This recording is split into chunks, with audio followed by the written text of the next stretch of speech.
Randy Williams of Slow Jams of 142 UN countries. I said I would only do the show with him if he would wear his magnificent jacket. I had no idea about the t-shirt. Show us the t-shirt too.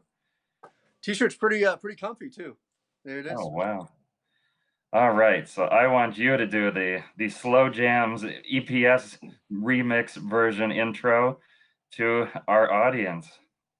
All right. Well, first of all, I just want to say hey to everybody. EPS for me, I think I've been a member for the past 3-4 years, maybe, has been such an essential tool. So I've met so many friends and a lot of acquaintances, but some really good friends on EPS as well. But my name is Randy. I'm currently at 142, halted like all of us at the moment. But today I'm in San Diego, California, where I've lived for about 10 years. My other love besides travel is radio. I'm heard in San Diego locally, and I also have a syndicated radio show that airs on a little over 200 radio stations, mostly in the United States, but also it airs in Africa, the Caribbean, where else? Suriname, of all different places. My website is slowjams.com. That's for the music. And then for the travel, it's ramblinrandy.com. And I'm here in the radio station today. So, yeah, I'm an essential employee. So here at the radio station, which is kind of like a ghost town, but happy I still have a job for now, and happy to be on with you today. It's good to see you again. It's been I think a couple of years since we met face to face in Chicago. Yeah, and hoping to be back in Chicago, and then we've got one more guest. I'm pulling in right now. 3, 2, 1, and we've got Linda Smith Tabb coming in, and wanted her to join. We've got our chill West Coast happy hour, and Linda just got back from every flight cancel possible, trying to get from Australia to the U.S. She just got in yesterday. I wasn't sure if she'd be awake to join us, but I wanted you to kick off and just share your experience getting back, how you solved the problem of one flight canceling after another. Hi, I don't have a radio station, and I guess I almost was napping, so Yeah. I'm on my phone at home. It was quite an interesting ordeal. Actually, my flight I was originally supposed to take back from Australia is still on the books, and I still haven't been able to cancel. I've been trying to Qatar Airways literally forever, so I'm still trying to figure out how that's going to get done. Basically, um, I was in Australia. I had been to Australia several times, but I decided this time I'm going to do the whole thing. He's got the map. He's getting Australia out there for me. Basically, the good thing is I got to Tasmania this time, and then I was in Perth when the whole thing started to fall apart. So I figured I could either just keep traveling or try to get back to the US. So I got to Sydney, and from there, I basically eventually got another flight on Qantas nonstop to Dallas and then home. But it was like I was traveling with some people that are still there today, haven't been able to get out. They think they're going to get out on United.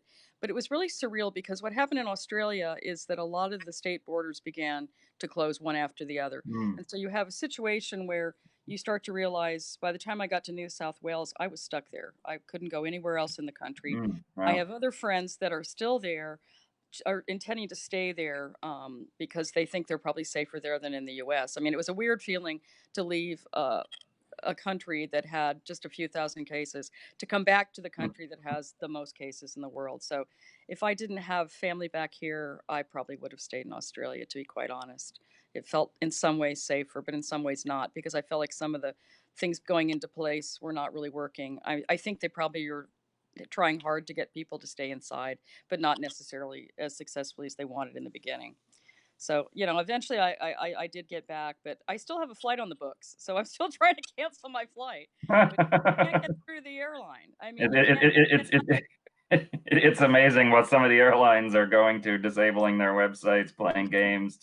I understand there's a financial pressure, but I mean, I just saw news today that an American Airlines crew member just passed away from the virus. oh my God, I don't know the circumstances around that, but it's life or death. It's not a joke. What people are going through, no, and I mean, all of that. Yeah. I felt like that. The Qantas crew even came on the loudspeaker and said to people, do not move to a different seat. We're trying to keep track of where you are. If anybody gets sick, we want to be able to know who was within a couple seats of you. And so, you know how people scramble to the back of the plane to try to lie down when there's extra seats, and they Yeah, were just sure. And then at one point, one of the flight attendants just said, "Look, this is incredibly stressful for us as it is. Please, people, you need to cooperate." But the most surprising thing was once I did get in the air and did get home, I got to DFW, and we were the only international flight incoming. So imagine Wow. being in arrivals, and there's no other people, there's no other Mhm. planes. Fast and easy through security and through global entry was working. And friends I knew that came back from Europe a week earlier did not get to use global entry. But then there was no record keeping. They didn't say, hey, quarantine. I mean, I'm quarantined. I'm in 14-day quarantine of my own making, even within my own house with my husband, because I figure if I have the virus, I really don't want to give it to him or vice versa. So Sure. it's, we're walking around disinfecting everything and not touching anything, and it's just creepy. But then when I got to my flight home, there were 3 people on the plane. And it was just like post 9/11. It was just kind of bizarre. And my husband, when he went to pick me up at the airport, said he felt like he was an actor in a post apocalyptic movie because he got to the airport. There were no cars in the parking lot. He walks up to the front. There's no people, no taxis, no cars. He walks into the airport. He's the only person meeting a person flying in from the airport. So he said it was, and he'd flown right after 9/11, and he said it was way crazier than post 9/11. I So think even then, the only other car, if he left it out front, was the one cop car chasing you away. No standing. exactly, yeah, because You we're on know, there's lockdown. nobody He's else. not really supposed to be out of the house, so he came to pick me up, and it was just bizarre. I'm happy to Oh, be home, and I hope my yeah. friends that are still there get home. But I'm Yeah, worried I about. weighed that because I had been traveling, and do I come back and potentially expose my wife 2 weeks ago, or do I Exactly.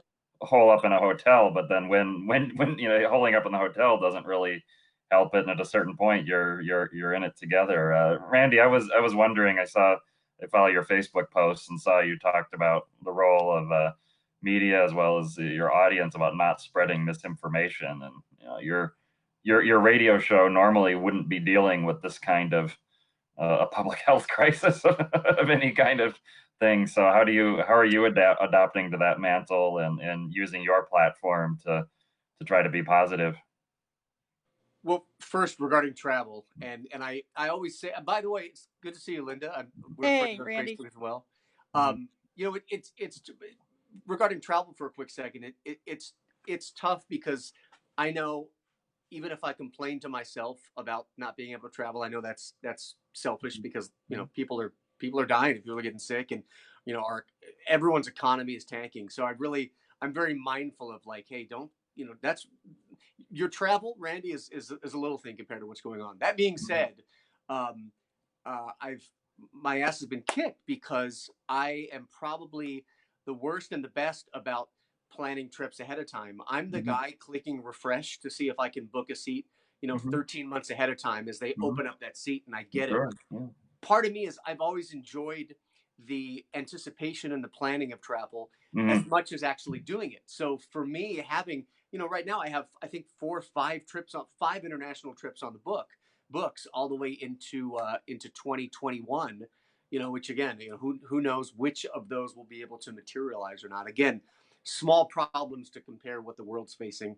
I did kind of I've kept my mouth quiet on Facebook about Corona because I really look at, hey, let the experts speak and Mhm. don't be part of the of the clutter out there. Mhm. I finally lashed out a couple of days ago and I did a screenshot of something my friend had sent me. They'd sent me some just crazy weird misinformation, Mhm. and I put on Facebook. I go, I hope you guys are checking your friends as I'm putting my friends in check when they spread false stuff on social media because it's ridiculous how quickly people will pass on crazy fake Yeah. information that obviously they haven't taken 10 seconds to research. Just really stupid stuff. Why would you share that? So Mhm. my message to my friends and followers were look, help stop this. If you have a friend who sends you something that's absolutely moronic and not true, some type of rumor, uh, you know, not only don't share it, but wag your finger at them and say, why are you spreading this? This is obviously not true.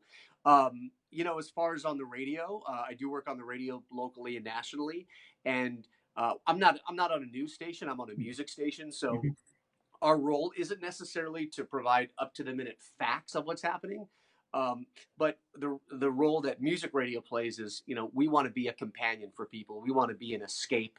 So Mhm. we'll give them updates, especially important local updates like school closings. When our mayor and of San Diego and the governor of California put out some new mandates, of course we jump on right away and say, look, here are the 11 orders that the mayor just gave us. Mhm. But beyond that, it's really about being an escape. We're the audio version of Netflix. When someone like Linda or yourself or whoever are at home during these times, they're going to turn on Netflix to escape the news. I feel they do that for radio too. So if someone turns on the radio either at home or in the car, they're turning on because they want to hear their favorite personality or their favorite song or be entertained. So that's kind of our function as a radio station. I can't speak for all stations, but that's what we're doing here in San Diego. I'm a news junkie, so I should be watching Netflix, but I grew up in DC and I can't get away from the news, and I know it's bad for my mental health. Yeah. But yeah. But I also think it's hard when I'm one of these people that's become sort of a lurker. I post a few of my travels on Facebook. I almost never post anything on Facebook. No one ever knows where I am, which is probably one of these weird things. But people find out, oh my God, you were where during what? But Yeah. I think the fake news problem is a problem because I have friends across the political spectrum, and a lot of the things they post they really believe are true. And if you call them out, they unfriend you. It's people you've known for 40 years. It's a really weird time we're in right now. So yeah, I never quite know what to do with it, which is one of the reasons I've sort of become a lurker. It's like, oh my gosh, I don't want to take responsibility. I think you just christened the new EPS thread. You were where, when, what? Yeah, I was also one of the last planes out after the elections in Bolivia. So this is sort of this is my new thing. Is I don't want to be that person, but my husband's like, really, Linda, again? Where are you? When's your plane? Are you actually coming home? Yeah, but he knows me. I was this person when he met me. He knew what he got himself into. My wife often says I wasn't that person when she met me. So oh no, that's worse. We were sophomores in college, and I was just my parents are workaholics, so travel it wasn't part of what we did. So I suddenly was unleashed. But we had already met before I had this crazy bug, and so she's been incredibly generous and reminds me all the time of being incredibly generous about adjusting and how many chips I've cashed in without even having those chips to do that. That's great. I mean, I'm really lucky. My mother-in-law paved the way for me. She was a great adventurer. She was on one of the first ships to Antarctica, and she's the first person I ever had met that had been to Antarctica. She's a true inspiration. So my mother-in-law, I mean, my husband thinks this is normal female behavior. So he thinks it's great. He's my number one cheerleader, and nobody could be more supportive. I'm very fortunate. He would never do most of the things I do. He stays home, but he thinks it's very cool. Well, that's fantastic. And as you said, you're a bit of a social media lurker for those reasons. And I wanted to put you front and center in EPS for travelers that don't know you or have just heard a couple comments you posted of all the adventurous travel you do. You do it often solo. Yeah, I do. Yeah, absolutely. Yeah, I know Randy was mentioning his stats. I'm 132 UN and 188 TCC, and I have a huge number of regions as well. In terms of places that are, I like Nomad Mania. I've done 320, I think, UNESCO World Heritage sites. So, oh wow, culture traveler. So yeah, just kind of, and I'm not so much for countries as just places I haven't been, which is why I absolutely love Nomad Mania, because you can keep track of all kinds of amazing different types of things that you see. So yeah. But this site has been great for me. It's given me a lot of insights into things people are doing, things that are possible, ways to get places. And it's, I'm thinking about this time. Maybe I'll start posting some of my travels. Like a year ago, I was here, or 3 years ago, I'll be like, really, Linda, you were doing what? So when I'm doing something crazy and don't necessarily know what it is. My kids know, and my husband knows, and pretty much, yeah, I'm pretty much quiet about it. That's just my personality. I'm pretty private. So, Randy, I see the map, and those are all pins of places you've been then? Yeah, yes and no. It's funny. People will come into my office and they'll look at my map and they'll say, you've never been to Texas, or you've never been to Atlanta. For consistency purposes, I have one pin per country. I haven't decided which one lights you up the most. I don't know your favorite, or which pin did you feel the most joy in placing? I have a lot of great memories in Brazil. It's the only place I actually left America to move to maybe a decade ago. I still have a house in Brazil. But some of the more fun ones were obviously North Korea. Iraq was number 100. But, I was talking earlier about preparation for a trip. And I do like to have many trips in the hopper, and I like to look forward, for a trip and study the region. But also when I come back, I like to relive it, which is one reason, kind of opposite of Linda, where she's kind of private of her travels. I'm the opposite. I probably say too much. And, friends have said, hey, well, careful, don't tell people where you are at the exact moment. So I think I've learned a little bit about safety and posting on social media. But when I do return, I do really enjoy putting a pin on the map. It's very ceremonious for me. And then I like blogging about it. And I honestly do it 95% for me, because we forget things. We forget little tiny things that happen to us on a street corner, and I want to keep track of all that, and I want to be able to look back in 10, 20, if I live 30, 40 more years, I want to read some of those things and remind me of some very special times. There was a question coming in. Where in Brazil? Recife, Brazil, which is Recife. Where are we at? I was there a year ago today, by the way. You were there a year ago. Were you exactly a year ago today? That's where I was. Recife. First time? Were you doing a tour of Brazil? What brought you? Yeah, there? it was the first time. Actually, I was getting on a ship to go to Guinea-Bissau. So yeah. The reason I picked Recife, a lot of people ask, well, why did you pick Recife? Why not Rio or Sao Paulo? I actually picked Recife on a whim.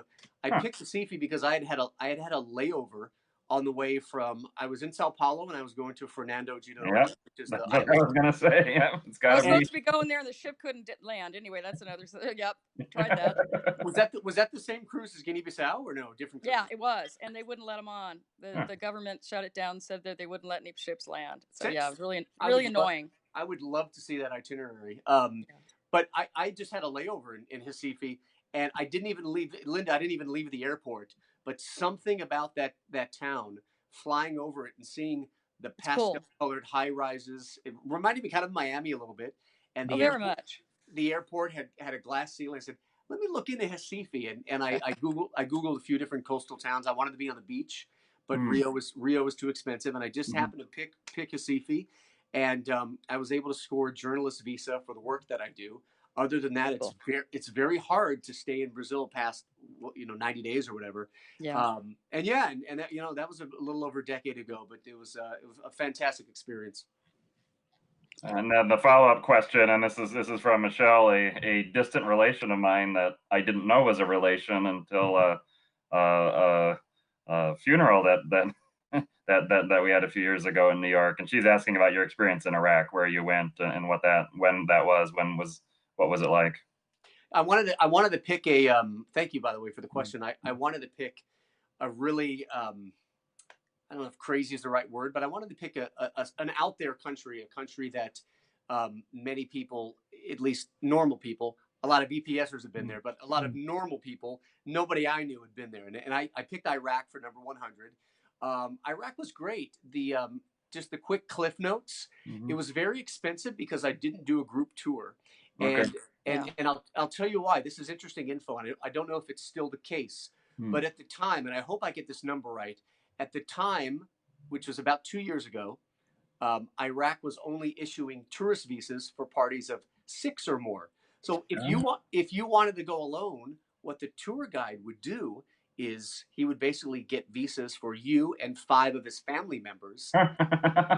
That's the only, I found that really interesting. That's the only way he could get a tourist visa for you. So I went with another EPSer. I went with a young lady named Caitlin Jarvis, and we teamed up for this.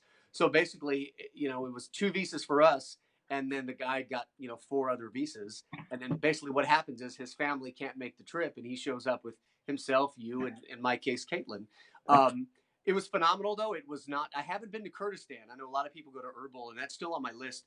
But we flew into Al Najaf, which I think is the south without looking at the map.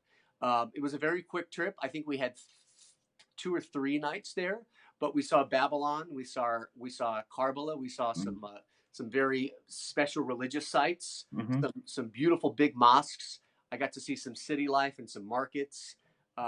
My highlight was seeing one of Saddam's palaces. He has many, but I saw one of his palaces and just how enormous it was, perched up on a hill, right? Looking at the Euphrates River. I would actually absolutely recommend it, I used Soviet tours to get hooked up with the local guide, and every part of the experience was absolutely magnificent. I recommend it highly. It was one of the best. Linda, have you been to Iraq yet? I have not. Okay. I had a chance to go. Somebody invited me to be in a group with them, and I had something else planned. Usually, I'm like you. I have things planned way ahead. I don't have a lot on my plate right now. I've had two things planned ahead, and one of them is definitely canceled, and I suspect the second one I'm going to have to cancel for personal reasons. So Okay. I have almost nothing on the board, and it just feels weird. Yeah, I feel like I'm not. Linda's a points traveler. Randy's a bit of a points traveler, and Oh, yeah. we even have this concept of gardening your reservations, which becomes compulsive. But it's like, Yeah, checking in. Did they change the aircraft? Did the seat you want open up? yeah. I mean, like any Expert excuse. flyer. Yeah. I'm like, I will look at her and say, I know the seat is available. They'll look at you like, what do you mean that seat's available? I said, I know it's available. Give it to me. But no, it's a really weird feeling. And I have a large stash of Avianca points, and I'm a little bit concerned about those because we all know that they're vulnerable financially right now. So I'm trying to figure out what I do with my Avianca points. I know they're more of a frequent flyer program than an airline. And the follow-up on Iraq, and I might broaden it also beyond Iraq, was about how did people react to you as an American? And I've never said I'm anything but an American. I've always been very open in all my travels, and there's times where people will react positively or negative about the politics, but I've never felt unwelcome anywhere in the world, even when the U.S. has awful history and interference in a country, and like Kurdistan, it's like how many times can you betray one people and break promises? But I've always had incredibly. So, is there any place you've actually felt unwelcome? As an American, both of you? No. Linda, go ahead. No, honestly, no. And if anything, people really, I think almost more than our culture, people understand the difference between people and their government. And I think that's a good lesson for Americans to remember. I remember being in Portugal when the war started. And I just remember people asking my opinion and wanting to know what I thought. And it's important to be able to tell people that people in the United States have more opinions than one. We don't speak with one voice.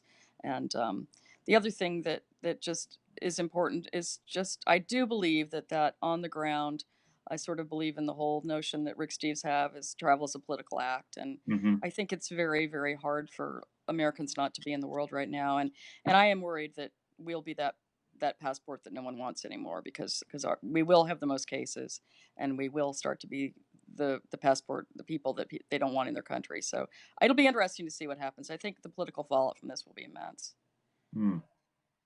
You know, I didn't even think of that aspect about the passport now being less desirable because of that. But you're absolutely right. And yeah, it's geopolitical. I sure hope it doesn't. To piggyback on what Linda said, same thing here. I've been lucky. I've never been in any situation where I've been approached by a person or people that hated me or disliked me, at least openly. The biggest misperception. I love talking to people who don't travel at all or rarely travel, and they'll tell me, don't go over there, or how did you go over there? They hate us. They hate us there. And I love to pull out my phone and say, well, here's some folks I met. I find that, and I'm sure so many EPS folks do, when a lot of people find out you're an American, I think you're a freaking celebrity. Especially, I've been taught to say I'm from California because they just think that's the neatest thing ever. They think that I know Leonardo DiCaprio, and it's always been met with warmth and smiles, and hey, can we take a selfie? And it makes you feel really good. And then some of the older folks. I was in Jordan once, and the guy offered to please come in and sit down and let's have coffee and just chat. And we talked about politics very civilly. It's been, knock on wood, it's been nothing but positive.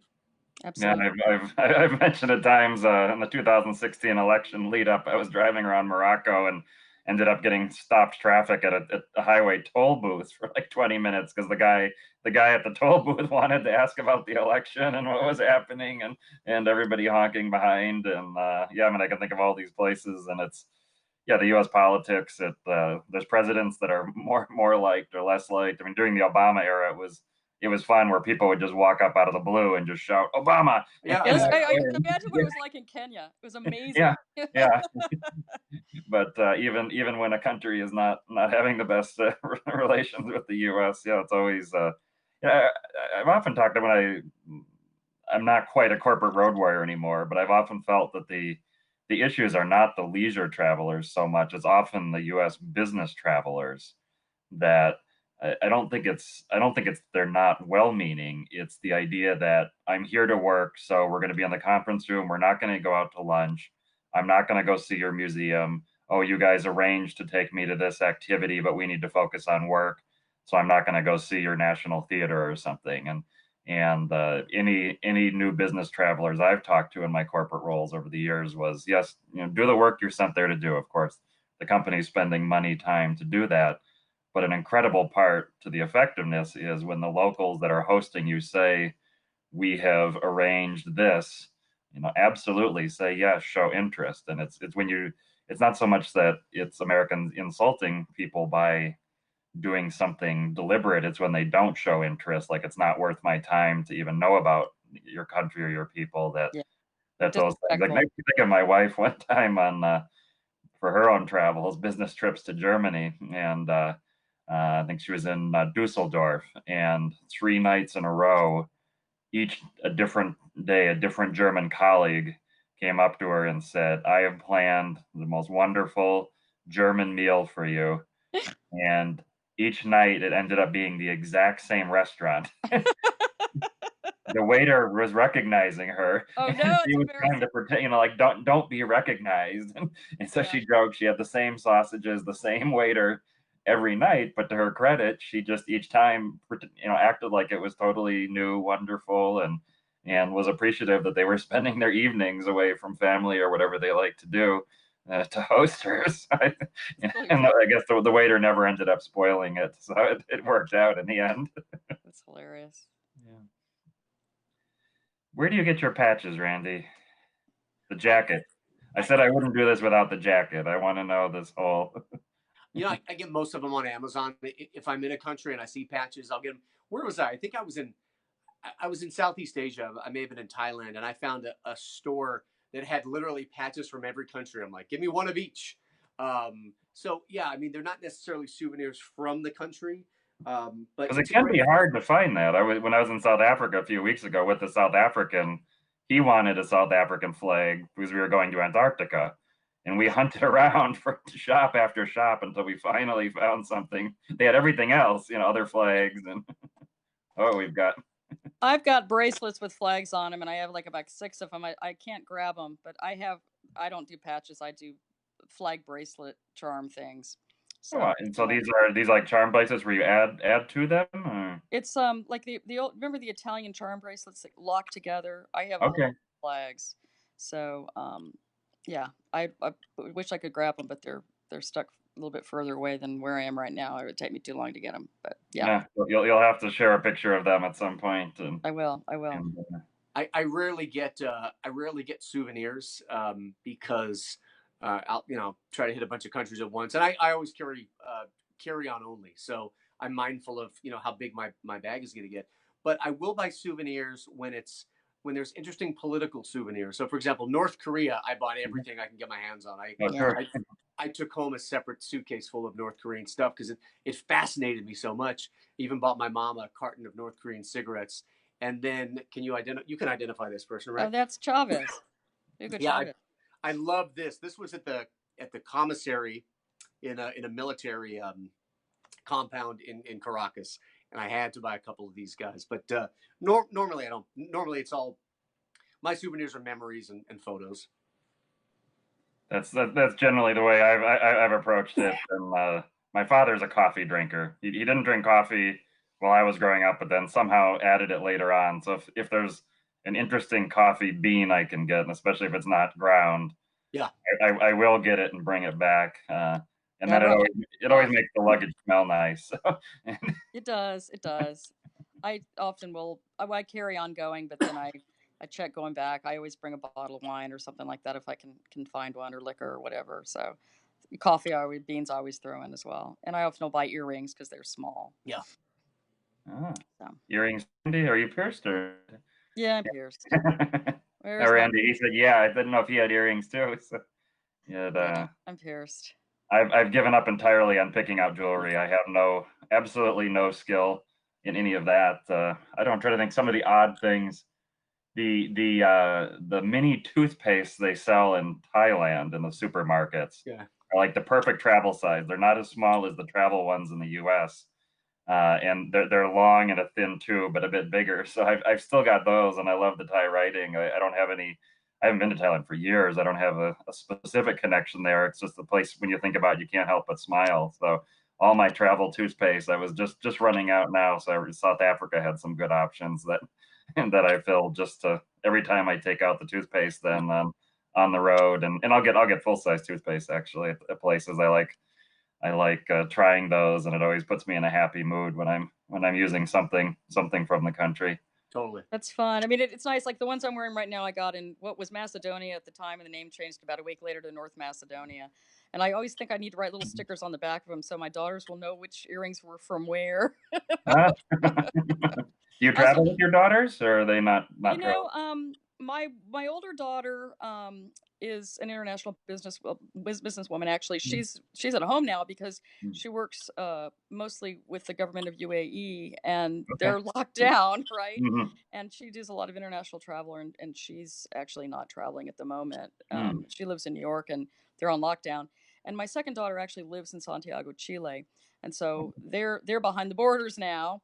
So I won't be seeing her for a while because they can't get out and I can't get in. So I did. I basically went. My daughter, older daughter, I took on safari to Kenya with me, and she became a huge fan. She was the first one to go back to Kenya before I even did, Mm. and I also took her to Portugal. I took all. I have 4 kids. I have sons as well, and Okay. taken all of them I've traveled with. But as they become adults, it becomes a bit harder. My son, younger son, we took on a Alaska trip last summer because he really wanted to go to Alaska before he started graduate school. So Uh, yeah, but as they get older, it becomes more complicated to do these trips, and they have their own things that they do. I do usually go to see my daughter in Chile every year, so that's an annual trek to South America.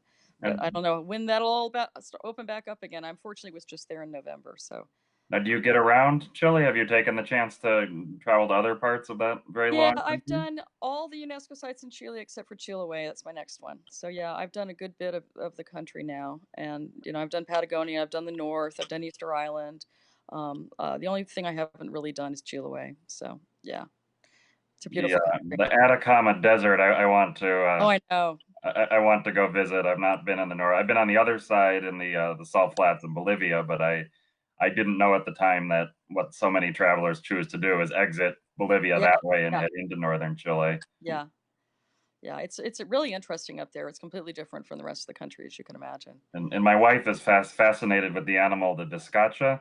She Yeah, saw that on an in-flight BBC documentary.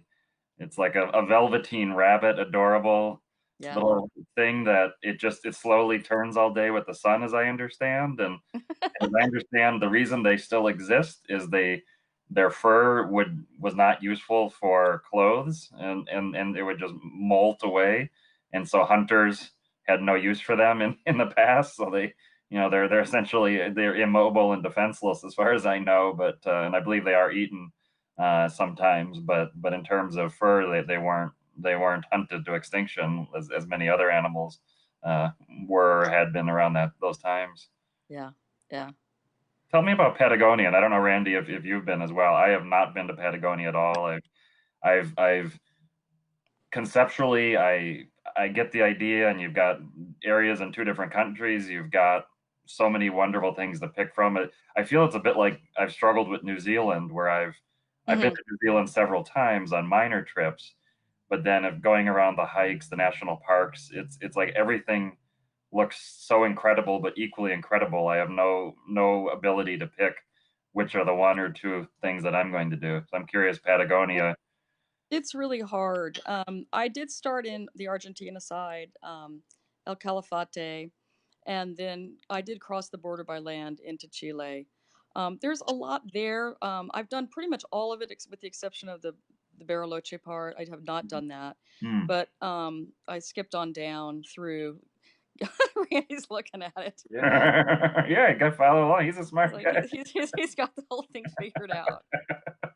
It's quite remarkable. It's really beautiful. The name of my favorite national park, of course, is escaping me right now, but it's the one with the craggy mountains. Why can't I think of the name of it?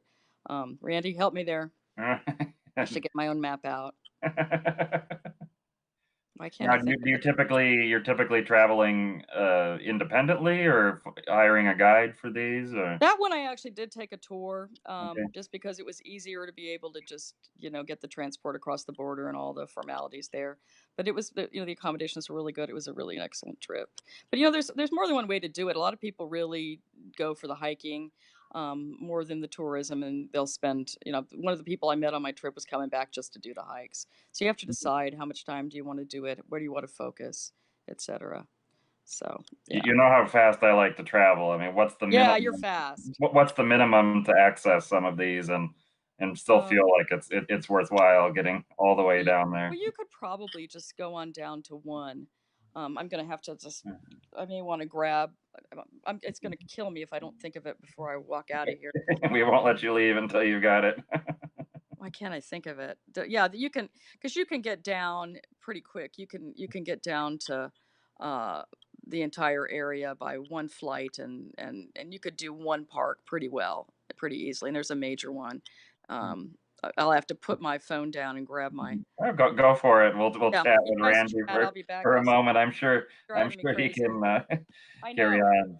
So in that sense, Randy, all of us in EPS more or less are generalists in going to a lot of places. But there's, say, like China's the place I've traveled the most. I've lived in Brazil. You've lived in. Is there one destination either in Brazil or another country that you feel like you've got something really you want to share to an EPS traveler for their perhaps only once in a lifetime visit, something of a particular value to tip them off? Like I said, for Bolivia, I should have known that going out the back door to northern Chile is an incredible trip from the Salt Flats, and had no idea. Yes. Yeah, I mean, these couple of things that I have may be very common though for EPSers. So they may chuckle hearing this, saying, "Oh, that's no secret or anything." I will tell you what what I found so interesting. One of the most interesting surprises for me, and that was simply when I started getting into traveling very heavily and very seriously. This was only about 5 or 6 years ago, so this was relatively recent. And I just started getting into it. I just started learning that you can go to places like Libya, and you can go to places like North Korea and Iran and Iraq, Mm-hmm. and it opened up a whole new world for me. And so I started asking people like you. I said, "Okay, what's your favorite place, and then what's your least favorite place?" And one thing that I remember is at least 2 or 3 people who were 1,000 times more seasoned than myself told me that their least favorite place was Bangladesh. And I remember them saying, "Oh no, I hate Bangladesh. It's dirty. I almost died in a bus crash.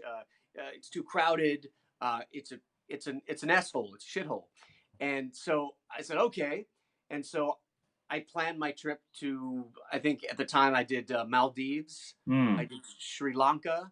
Then I came up to do Dhaka, do Bangladesh, and then hopped over to the Middle East. But on purpose, I scheduled just one night in Bangladesh.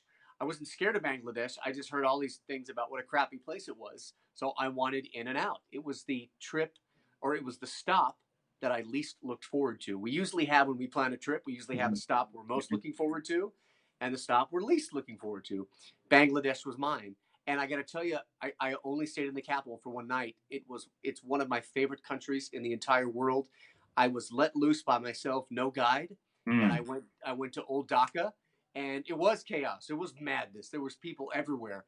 I absolutely adored it. It was kind of the same region, but to me, so different than India, and I couldn't get enough of it.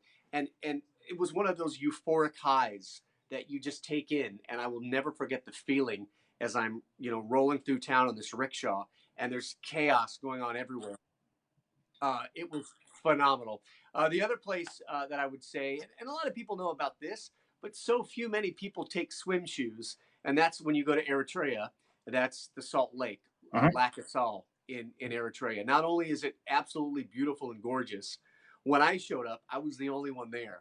And as you know, I think you guys have both seen Lake Assal in Eritrea in person or in photos. It's absolutely gorgeous. I mean, it is, I believe, one of the wonders of the earth. And to show up and not see a line of 500 tourists, I was the only one there. You The think of the what is that Blue Lagoon or whatever by Reykjavik Airport in Iceland? Oh, that's one of my favorite spots. I've been there 3 times. Yeah, imagine having that by yourself, right? by yourself, Yeah. exactly. The Is that caveat is, Eritrea or Djibouti? sorry, It's Djibouti, right? it's Djibouti, Djibouti. Yeah, Yeah. yeah, that's right. yeah. It's Djibouti, um, and which I'm so obsessed with the Horn of Africa. I think the landscape and the people and the culture Mm. like no other. That being said, my only tip is you got to bring swim shoes. So many people get out there and they realize I can't step on this salt because it will slice your toes off. I mean, Oh, it is really? Okay. I didn't Always try so it. have Yeah. swim shoes. you, Always. you have to, and so Every that's time, what. everywhere I go, I put them in my side pocket of my carry-on. Hmm. So those are my. I'll have to get back to you if I know any other those certainly aren't secrets, but but definitely a few surprises for me as even a seasoned traveler, and I loved both of those places dearly. They were just so phenomenal. The next place I'd like to live, if I ever had a chance to work overseas or retire for a little bit, or who knows, maybe the company needs to put me on furlough, which I would raise my hand for. Like, yes, give me 3 months, that's Mm. fine. I'd like to return to Indonesia or the Philippines. Really intrigued with that part of the world and their hospitality and culture and music. Linda, what's the answer? I'm dying to know. Oh, What's the name? it's nothing. It's nothing. All that. Everybody knows it. It's Tourist del Paine. Everybody knows it. But I couldn't think of it, which is why I think if I'd even written a blog about it, I wouldn't know. I can't remember everything. I don't. It's interesting. I don't keep a blog, but I keep a very, very well organized set of photographs on SmugMug. So if somebody says, "When were you there?" I can literally scroll down and see the name of the file and the date, and I can say that's because I can't remember when I was where. I can't Right. remember necessarily the name of the place, but I can see the mountain. I can see Fitzroy Mountain there, but I couldn't think of the name of the town. It's nothing new. It's very well traveled and very well known, but it's quite beautiful. It's quite worth it. Even if you've already been to Chile, get back. There's so many things to see in Chile. Oh Excellent. yeah, and there were some great shout outs from Randy to both the Horn of Africa, which yes, it's certainly Djibouti. You mentioned like Abe, the fumaroles in the far west. I went to as well. Incredible between like I saw like Abe, two of the most incredible sights and landscapes in the world. It's a region that's so little explored by so many travelers, and the safety stigma of some areas. I mean, you think of Djibouti, it is very much locked down, but that's because every major military in the world has a big base. I did not feel unsafe there. I felt It's and those regions are so close to Somalia, and I'll tell you, if there's one place that breaks my heart that we can explore more freely is Somalia. And I'd like to say I knew Hodan, who was the very prominent Somalian journalist who was killed in a terrorist attack last year. We conversed over Facebook and Twitter. I had sent her pictures of my trip to Somalia, and she was really excited and happy that an American with no connection to Africa would go there on vacation, and we became just Twitter friends. But when I opened up my phone, my Twitter feed, I remember it like yesterday, and it says "journalist killed," and it's a picture of her. Instinctively, I thought she was writing about something sure, because yeah. Oh, it's so sad. I follow her. I'm like, oh, that sucks. Who is it? And I had to do a double take, and I had to read it like 3 times. And I sat in my car before going into the office. I've never known anyone in my life who'd been killed by a terrorist, and that was the first time. My whole point is, I think the beauty of Somalia is just outstanding, as is the hospitality and the culture. And that's the one place that I'm really frustrated as a traveler, and I feel more bad for the people who live there and their safety is at risk every day. But I wish people like you and I and Linda, I wish we could roam freely in Somalia. I want to go back, but the fact that stuff happens so often there, Yeah. and if you're a foreigner, I think you're more of a target there than anywhere else. And correct me if I'm wrong, but just some gorgeous landscapes there. Yeah, and it's I'm Yeah, from Minnesota, and it's the two places in the world where I can say I'm from Minnesota, and everybody knows it and lights up. everybody Are knows there's a Sweden, large Sweden, population. and Somalia. So, Yeah, absolutely. Yeah, that's supposed to be the Horn is supposed to be the Horn is actually my only trip still on the books for the falls, and I don't even know if that's going to go. So yeah, that's something that's on my list as well. And then you mentioned Bangladesh earlier, and I was thinking the way that yeah, it's sort of India on steroids in many respects, and Yeah. I feel like it's the Garden of Earthly Delights, Hieronymus Bosch painting that my brother had on his bedroom wall when we're growing up, and I felt like that's in a positive way. I mean, it's just like every aspect of humanity. When I was there, it was the Durga Puja festival. So for the Chaos. yeah, so it was just mass partying celebrations, just yeah, I mean, just the intensity and but it was certainly everybody's incredibly friendly. I never felt unsafe. It was just this, full on experience of humanity and an incredible. And they had, I think at the time they had just changed. They were going off day. They were changing what they were going to do about daylight savings time. So even at the airport, they weren't sure when the flight was and all that. And it was just you just go with the flow and experience all kinds of uh, all kinds of things. Yeah, certainly one of those great surprises of travel. Yep, there are lots of those. I think we've gotten one of the participants asked, "Where are you headed as soon as the virus?" Oh, Cynthia Globe. So she asked, "Where are you headed as soon as the virus clears?" And I've talked before where we had been hoping to celebrate my wife's birthday in Australia in June, but that's looking very unlikely.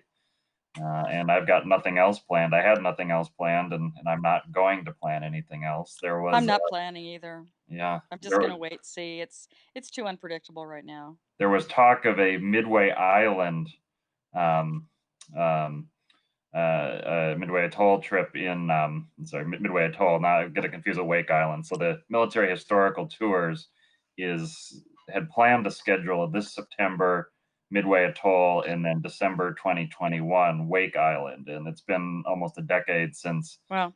there's been a tourist opportunity.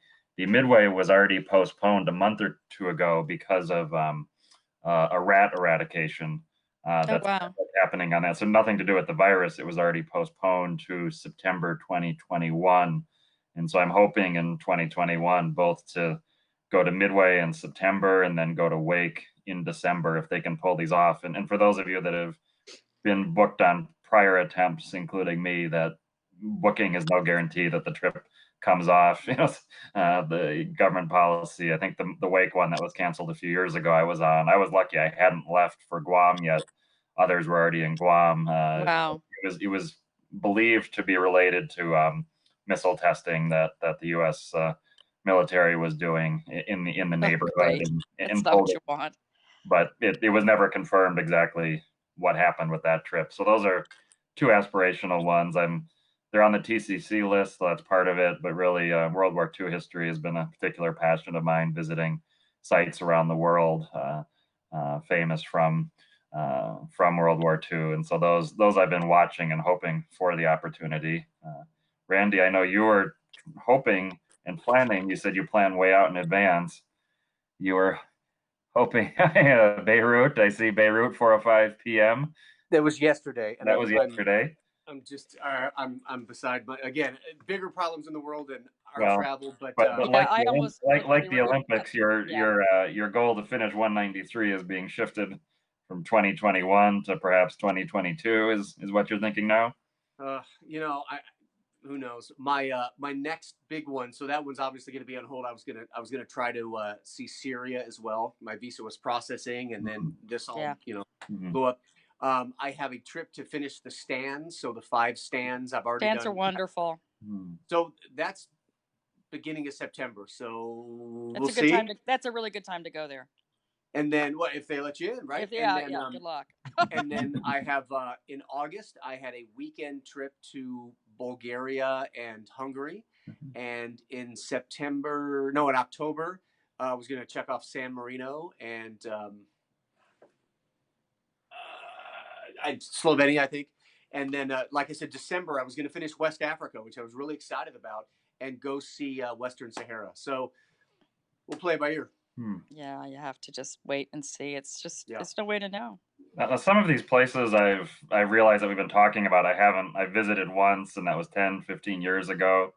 Uh, Not asking anybody's age, but are there countries that either of you have had that you had a really big gap and said, wow, I'm so glad I came back this next time, like 10, 15, 20 years apart, that the change Oh, is so yeah. much. Yeah. Linda? Well, I did a lot of countries in 1979. That's going to date me, obviously. Mhm. I have been back to almost all of them. I think the only two I have not been back to are Indonesia and Nepal. Mm. I probably will be back to Indonesia because I haven't done Borneo. And Nepal, I probably will just let sit because I've done it. And I remember it when it was $5 a night for a hotel and things like that. But I don't know. I mean, almost everywhere that I've gone back to has had big changes. I mean, it's really interesting to go back. The one place I will not go back is Bali because I literally remember it as, little huts with no electricity and very idyllic, and it would not be like that now. I think it would be Right. very disappointing. I Plunge have to go pool back. and private butler Yeah, yeah, and no. drunk drunk Yeah, I mean, I spent carousers in the bars. yeah, exactly. I mean, I was in, I was in that generation that was backpacking at the time, and we basically went there for 2 weeks. We spent more time in Bali than we did in Australia. I mean, it was ridiculous, but that's what you do when you're that age. Yeah, So, I yeah, could see there's some trips that I probably feel are so precious to me for whatever reason that I just wouldn't go back because I feel like it would disturb that Yeah. that specific memory. It's like sailing into Saint Helena after coming from Tristan on the RMS Saint Helena. I mean, Saint Helena is a wonderful place, but if just flying in now, I know it just couldn't live up to those moments before. Although I'll probably go back at some point. yeah. All right, we've got our questions. We've had a great chat. I thank you both for joining. We're going to keep doing these happy hours on weekdays, 3 p.m. Pacific. We've got a guest coming all the way in from Russia on Monday, and we're going to have surprise guests throughout next week, and we're going to keep this going. Feel free if any of you watching want to participate, ask questions, pop up on the video. Feel free to message me. We're a collection of interesting travelers that can't travel right now or shouldn't travel, or as in Linda's case, just completed a very stressful travel. So, And I'm really glad I did the Trans-Siberian last year, by the way. I did the Moscow to Vladivostok, and I'm really glad I did it last year. So I Awesome. did it oh last wow, September. That's one of my epic trips, and that was a going back to Russia in a different way. When I was in Russia the first time, I said, "Damn it, next time I go, I'm doing the Trans-Siberian," and I got it done. So I'm That's pretty awesome. pretty happy about that. oh, fantastic! All right, thank you both for joining. Of Have a good course. weekend, everyone. You too. Cheers.